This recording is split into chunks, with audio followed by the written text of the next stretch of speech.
তো বাংলাদেশের সামনে যেটা বললেন আপনি যে বাংলাদেশ প্রথমবারের মতো একটা সিরিজ জয়ের সম্ভাবনা তৈরি হয়েছে, ডেফিনেটলি এটা এই রকম একটা সুযোগ আসছে হাতে বাংলাদেশের। তো এই সুযোগটা অবশ্যই কাজে লাগানো উচিত এবং এই সুযোগটা যদি গ্র্যাপ না করতে পারেন আপনি, তাহলে বোঝা যাবে বাংলাদেশের ক্রিকেট আসলে কম্পিট করার মতো অবস্থায় এখনো যায়নি।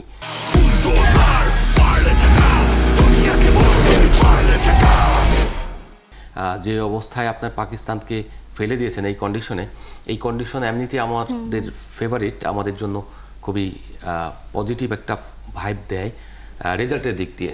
যদিও ইন্টারন্যাশনাল ক্রিকেটে আপনি এখানে খেলে খুব একটা ভালো অ্যাচিভ করতে পারবেন না।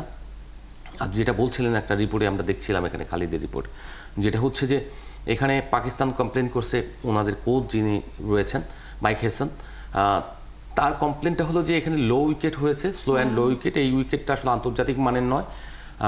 এই উইকেটে খেলে আসলে ভালো তারা যে এটা করবেন, জাজটা করবেন সেই জাজটাও তিনি করতে পারেন 100, 130 না 150, ঠিক এরকম করে বলেছেন যে রান হবে সেটা জাজ করতে পারেন। That is his fault, fully তার ফল্ট। কেন না, আপনি জানেন যে এখানে বাংলাদেশে আসার আগে ওয়েদার ফোরকাস্ট দেখেছেন যে 4 দিন টানা বৃষ্টি হয়েছে এবং বৃষ্টি হওয়ার পরে মিরপুর শেরেবাংলা স্টেডিয়ামের যে উইকেটটা রয়েছে সেই উইকেটের নিচে এক্সকিউজ মি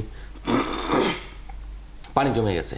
তো যখন পানি জমে আছে তখন আপনাকে বুঝতে হবে যে এই জায়গার উইকেটগুলো ড্রাই না, এখন প্রপার রোদও ছিল না এবং উইকেটের সারফেস দেখেও বোঝা যাচ্ছে যে এটা ওয়েট এবং কাভার্ড ময়েশ্চার রয়েছে সবকিছু। এখানে আপনি নেটে যখন প্র্যাকটিস করেছেন তখনও আপনার এটা পেস বোলারদের খেলতে পারেনি, আপনার পেস বোলারদেরই আপনার ব্যাটাররা খেলতে পারেনি। তখন আপনাদের ডিরেকশন দেওয়ার ক্ষেত্রে ব্যাটারদের অবশ্যই দেওয়া উচিত ছিল তুমি ওখানে উইকেটে গিয়ে আগে ধরো, একটু সেটেল ডাউন হওয়ার পরে লং ইনিংস খেলার চেষ্টা করে 150, 155 বা 160 করার চেষ্টা করো।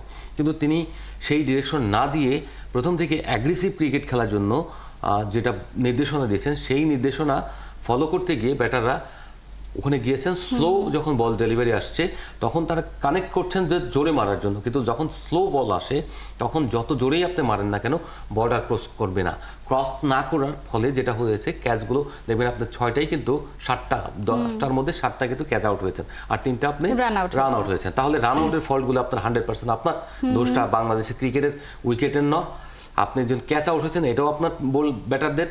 তার মানে আপনি যদি এই ক্ষেত্রে বোল্ড আউট হতেন বা অন্য কোনোভাবে হতেন তাহলে কিন্তু হচ্ছে আপনি গ্রাউন্ড শট খেলেননি, আপনি ক্যাচ আউট হয়েছেন 7টা, এটা পুরো ফলটা হলো আপনার ব্যাটারদের এবং রান আউট সেটাও ব্যাটারদের। দোষটা কিন্তু বাংলাদেশের না। উইকেটে 100, ইমন বলেছে 160 করার মতো উইকেট, 160 না হলেও 150 রানের wicket, because of wicket unprepared ছিল, বিকজ অফ মানে বৃষ্টি, ওয়েদার ভালো ছিল না, এইসব কারণে। তো আজকেও যে খুব ভালো হবে উইকেট সেই আশাটা করা, বৃষ্টির সম্ভাবনা আছে। এর সঙ্গে আর একটা ব্যাপার রয়েছে, সেটা হচ্ছে যে আপনার উইকেটটাকে একটা কৌশল তো নেয়, স্বাগতিক দল সবসময় কৌশল নেয়, চট দিয়ে, মানে যেটা আমরা পাটের চট বলি, সেই চট দিয়ে গতকালকে ঢেকে রাখা হয়েছিল যাতে সান ফুল আপনার ওইটাকে ড্রাই করে না দিতে পারে। তো এটা একটা কৌশল।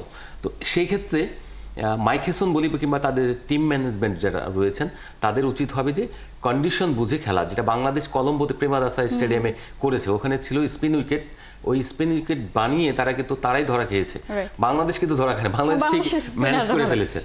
তো এখানে যেটা হচ্ছে যে আপনার আজকে তাদের যদি আগে ব্যাট করতে হয় তাহলে তাদেরকে ধরে খেলতে হবে, আর যদি পরে ব্যাট করতে হয় তাহলে পরে একটা অ্যাডভান্টেজ থাকে, উইকেট ইউজ হওয়ার পরে ব্যাটারদের জন্য কিছু সুবিধা থাকে, চেঞ্জ হয় উইকেটে। সেটা আমরা বাংলাদেশের বেলায় দেখেছি যে বাংলাদেশ তো বল বাকি থাকতেই আসলে ম্যাচটা জিতেছে। সেই কারণেই তো ইমন বলেছে যে যতটা খারাপ আসলে বলা হচ্ছে ততটা নয়, কারণ তারা যদি ফুল ওভার খেলতে হতো তাহলে তো রান আরো বোর্ডে তুলতেই পারতো সেই জায়গা থেকে।